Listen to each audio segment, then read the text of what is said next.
Alright, I'm back with another Destiny 2 video, and today we are going back to the Sever missions. I looked for a minute like we might not actually get one, because Eris is like, don't do anything, Caiatl didn't bond with us, so she can't confront Gaul.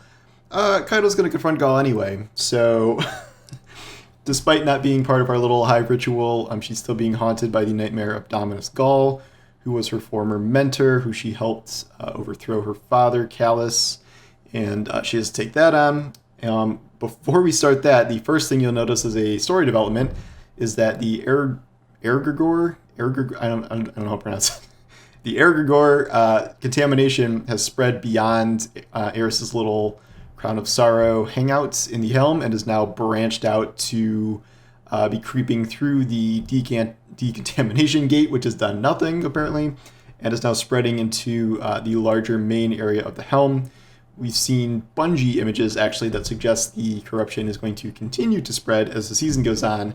So I am not sure if the HELM is just sort of doomed or if we're going to like take a flamethrower to it.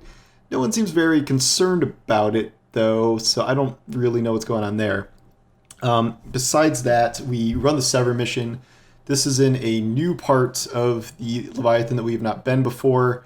Really heavily corrupted, and you get the very satisfying moment of finally getting to kill that immune bather nightmare that is always chasing you, because you can trap him in a little hallway and then turn on a bunch of incinerators and he dies, which is hilarious. Then you will, as expected, fight the nightmare of Dominus Gaul, so this makes this the third Gaul-based fight in the game, as we have already fought him as a nightmare once before. And then obviously for the Red War campaign, even though Caiatl's makes a big deal about how she doesn't want us to fight her battle for her, that's exactly what we do, and she just stands around because, so we do have friendly AI. They have like friendly Cabal dudes who run along with you and shoot things, which is fun, but Caiatl doesn't do anything. We're apparently not that advanced yet. The Gaul fight is, I think, the easiest one because there's no health gating, so you can just kind of slam through him.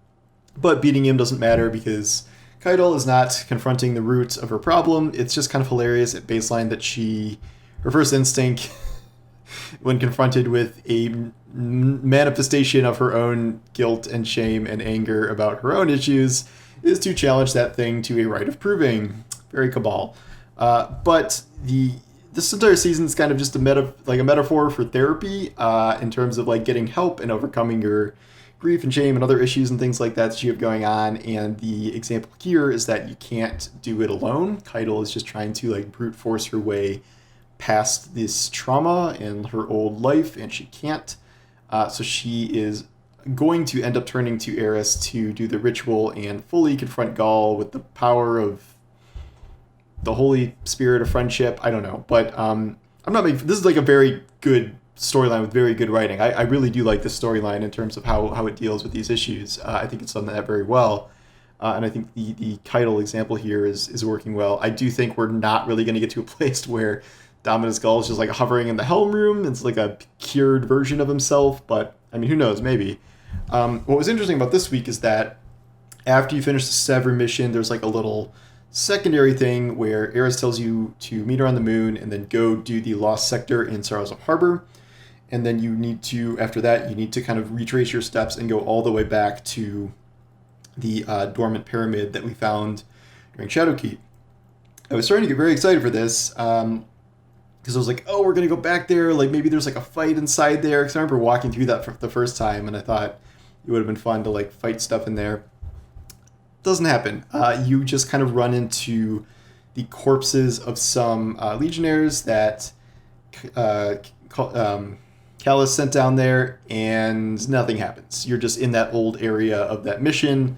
There's no fighting. It's just Eris saying things. What Eris says is interesting. The revelation is that Callus is trying to essentially merge his consciousness with the pyramid. So like already Callus doesn't really have a body anymore. Callus is just like a consciousness that if you talk to his little Callus robot at all, he very much gives the impression that like Callus's consciousness is the Leviathan at this point. Like his body is the ship. He's spread all throughout it. We don't really even know what happened to Callus like in full. Like we've never ever seen Callus in person, so we're not quite sure how he maybe someone's going to correct me in the comments here, but I don't think we know how he just like evaporated as a physical thing and became this like nebulous consciousness concept. But the point is what he's doing with the Leviathan right now, he wants to do with the pyramid.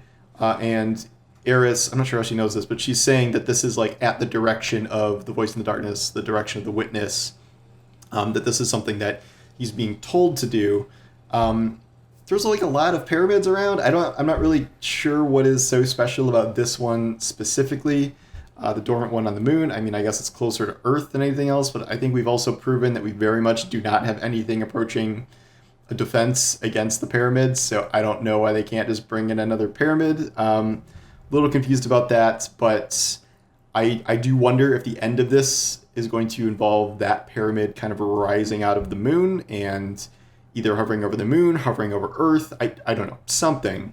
I do wonder if that's something that, since it would be, I think, the closest pyramid to the Traveler, so if he does that, maybe he can just take on the Traveler literally head on, because he's just hop, skip, and a jump away.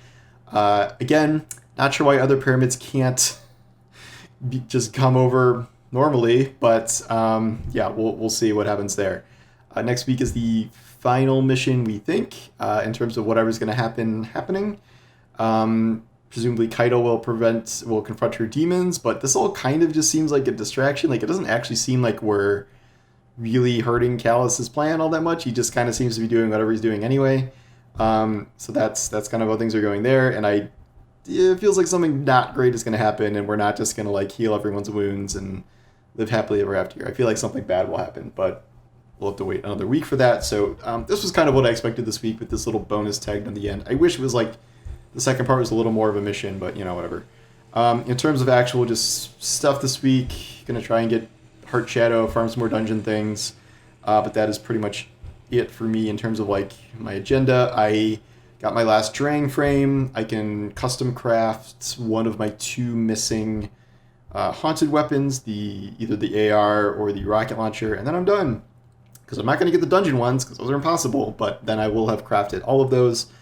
And they're not like leveled exactly. A lot of them are very low, so I guess that's my next thing, is working on getting those up, getting those to be double enhanced. I don't really have to do this for a lot of these. I just kind of a checklist for me. But that is the current plan, and we will see what other things happen if the Helm corruption spreads and other things happen there. But interesting week of story stuff. Some really good writing between Caiatl and Eris. The last radio conversation I thought between them was very good, so listen to that to be sure. And yeah, we'll see what happens next week in the quote-unquote grand finale, and then if there's anything set up for like further into the season as like some sort of ultra finale or any secrets before then, but we'll have to see. So anyway, thanks for watching, and I will talk to you later.